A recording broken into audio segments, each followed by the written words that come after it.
আসসালামু আলাইকুম ভিউয়ার্স, আশা করি আপনারা সবাই ভালো আছেন। তো আজকে আমি আপনাদেরকে এমন একটি টপিক সম্পর্কে বলবো যেটি এর আগে আপনারা কখনোই দেখেননি বা জানেননি। তো আপনারা যদি আমার ইউটিউব চ্যানেলের নতুন দর্শক হয়ে থাকেন, অবশ্যই চ্যানেলটিকে সাবস্ক্রাইব করবেন এবং পাশে থাকা বেল আইকনটি অল সিলেক্ট করে দিবেন। তো বন্ধুরা, কথা না বাড়িয়ে ভিডিওর মূল টপিকে চলে যাই। আজকের ভিডিওর মাধ্যমে আমি আপনাদেরকে দেখাতে চাই আপনারা যে ইমো অ্যাকাউন্টটি ইউজ করেন সেই ইমো অ্যাকাউন্ট থেকে অন্য কেউ আর স্ক্রিনশট নিতে পারবে না। তো বন্ধুরা, এই সেটিংসটি দেখার জন্য প্রথম থেকে শেষ পর্যন্ত ভিডিওটি না স্কিপ করে আমার সাথে থাকুন।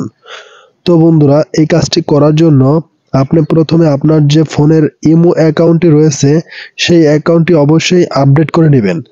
আপডেট করে নেওয়ার পরে এখান থেকে আমি এখন ইমোতে চলে যাব, আপনিও সেম ইমো অ্যাকাউন্টে চলে যাবেন। আপনার যে ইমো অ্যাকাউন্টটি ইউজ করতেছেন সেই অ্যাকাউন্টটিতে চলে যাওয়ার পরে এখান থেকে আপনি দেখতে পারবেন উপরে ইমো প্রোফাইল নামের একটি অপশন রয়েছে। সেই অপশনটিতে একটি টাচ করে দিবেন, সেখানে আপনার ছবি দেওয়া থাকবে বা অন্য কিছু থাকতে পারে। তারপর এখান থেকে দেখতে পারবেন যে সিকিউরিটি অ্যান্ড প্রাইভেসি নামের একটি সেটিংস, সেই সেটিংসটিতে ক্লিক করে দিবেন।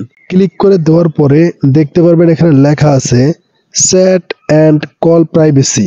যেহেতু আপনি আপনার চ্যাট লিস্ট এবং কল লিস্টটি সেভ করতে যাচ্ছেন, মানে কেউ আপনাকে আর স্ক্রিনশট দিতে পারবে না আপনার ইমো থেকে। তো তার জন্য এখানে লেখা আছে দ্বিতীয়তে ব্লক স্ক্রিনশট ট্রু কলস। তো আপনি যখন ভিডিও কল বা অডিও কলে কথা বলবেন, আপনার মোবাইলে দিয়ে আপনি কথা বলবেন, কিন্তু অন্য কেউ আপনার ইমো থেকে স্ক্রিনশট নিতে পারবে না। আপনার ভিডিও কলে কথা বলেন বা অডিও কলে কথা বলেন, কেউ কিন্তু আর স্ক্রিনশট নিতে পারবে না। সেই সেটিংসটি আমি এখন দেখিয়ে দিতেছি কিভাবে করবেন।